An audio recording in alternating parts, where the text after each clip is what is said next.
नमस्कार। धादिङ जिल्लामा चाहिँ यो एचआईभी र एड्ससँग सम्बन्धित जुन संक्रमित व्यक्तिहरूको अवस्थामा टोटल 136 जनाले अहिले यो हाम्रो एआरटी सेन्टर यस अस्पतालमा रहेको एआरटी सेन्टरबाट सेवा लिइराख्नु भएको छ। त्यसमध्ये मुख्य गरी 136 जना मध्ये पनि 15 वर्षभन्दा कमका टोटल 7 जना छन्।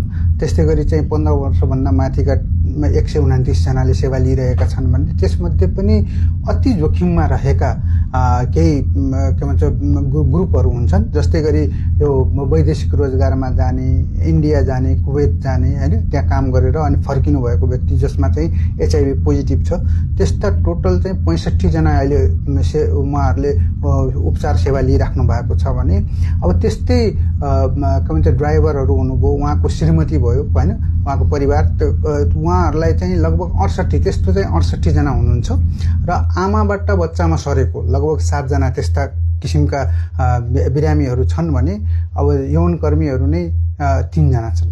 अब कुनै पनि स्थानमा जब त्यहाँको पपुलेसन डाइनामिक हुन्छ, आउने जाने, विदेश जाने आउने, काठमाडौँ जाने आउने, यस्तो गरिराख्दाखेरि के हुन्छ भन्दाखेरि त्यो पपुलेसन जहिले पनि जोखिममै हुन्छ। अब त्यसको लागि चाहिँ अब खालि यौन सम्पर्कबाट मात्र सर्ने कुरा चाहिँ हैन यो एचआईभी एड्स, त्यो बाहेक अरू रगतबाट सर्ने समस्याहरू पनि हुन्छ, ब्लड ट्रान्सफ्युजन हुँदाखेरि सर्न सक्छ, विभिन्न अरू समस्याहरू पनि छ।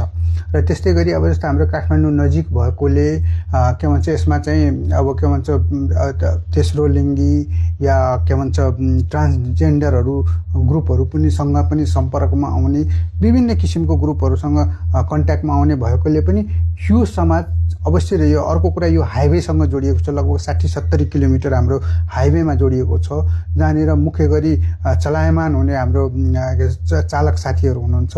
उहाँहरूको कारणले गर्दाखेरि पनि एक हिसाबले यो जोखिममा रहेको एरिया नै मान्नुपर्छ। त्यसो भए यो एचआईभी एड्सबाट चाहिँ कसरी सुरक्षित रहन सक्छौँ? के कारणले गर्दाखेरि चाहिँ सर्न सक्छन्?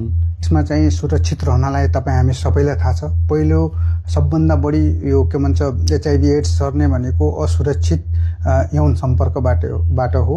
यसको लागि चाहिँ अब पहिलो कुरा के बुझ्नु पर्यो भन्दाखेरि हामीले कन्डमको प्रयोग गर्ने। अब महिला छन् भने महिला कन्डम पनि आउँछ, हैन। त्यस्तै गरी चाहिँ के भन्छ यो बाहेक हामीले अर्को के भन्छ मेल बिचमा हुने किसिमको सेक्स हुन्छ, त्यसमा पनि ब्यारियर मेथडको प्रयोग गर्ने, जसले गर्दा सुरक्षित तरिकाले यौन सम्पर्क राख्ने।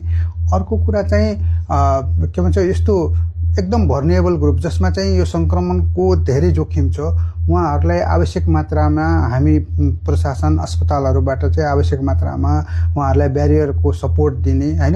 अर्को के हुन्छ हाम्रो यो इन्जेक्सन लिने समूहहरू हुनुहुन्छ, जसले चाहिँ हामीले के भन्छ लागु औषधहरू प्रयोग गर्ने, त्यस्तो ग्रुपहरूलाई पनि सिरिन्जको छुट्टै व्यवस्था गरिदिने, हैन।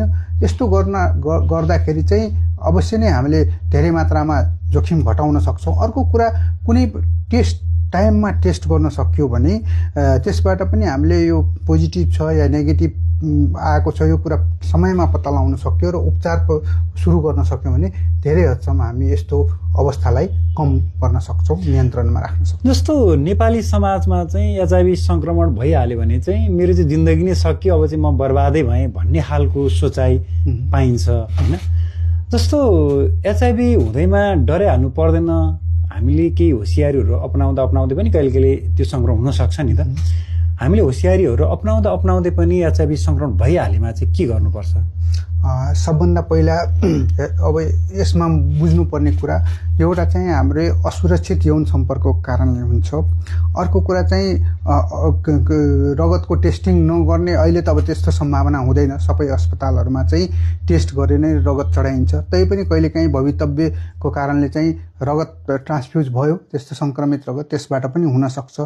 र अर्को कुरा हामी चाहँदा नचाहँदै पनि कुनै कारणले भइहाल्यो भने पनि एउटा कुरा के बुझ्नु पर्ने, यो एचआईभी एड्स भनेको एउटा रोग भन्दा नै रोगहरूको एउटा समूह सिन्ड्रोम हो। यसमा चाहिँ हामीले यो रोगसँग लड्ने प्रतिरोधात्मक क्षमता शरीरमा कम भएको हुन्छ।